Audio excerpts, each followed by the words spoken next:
આપણા સમાજના સ્વર્ગસ્થ વડીલો મહાનુભાવો કે જેમણે આપણા જીવનમાં જીવવાની પ્રેરણા આપેલી છે એમને શ્રદ્ધાંજલિ આપણે અર્પણ કરીએ તો સ્વર્ગવાસી રળિયાતબેન રણછોડભાઈ ચાચાપરા, સ્વર્ગવાસી જશોદાબેન માધવજીભાઈ લાઠિયા, સ્વર્ગવાસી અમૃતબેન મગનભાઈ વાડોલિયા અને સ્વર્ગવાસી કસ્તુરબેન કાંતિભાઈ ખેરાડા આમને શ્રદ્ધાંજલિ આપવા માટે આપણે પોતપોતાના સ્થાન પર ઊભા રહીશું અને 2 મિનિટનું મૌન પાડીશું કે જેથી એમને આત્માને શાંતિ મળે.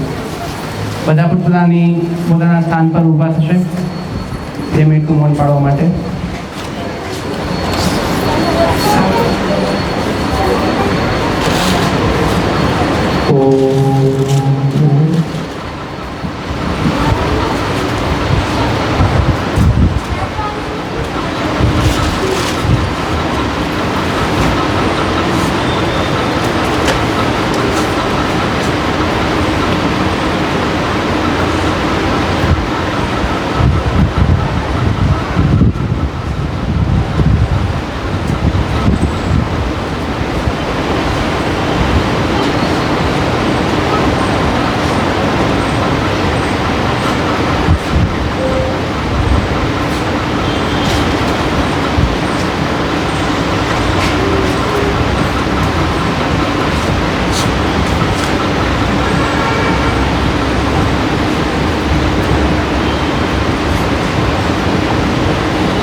બધા પોતાનું સ્થાન ફરીથી ગ્રહણ કરી લેવા વિનંતી દરેકને.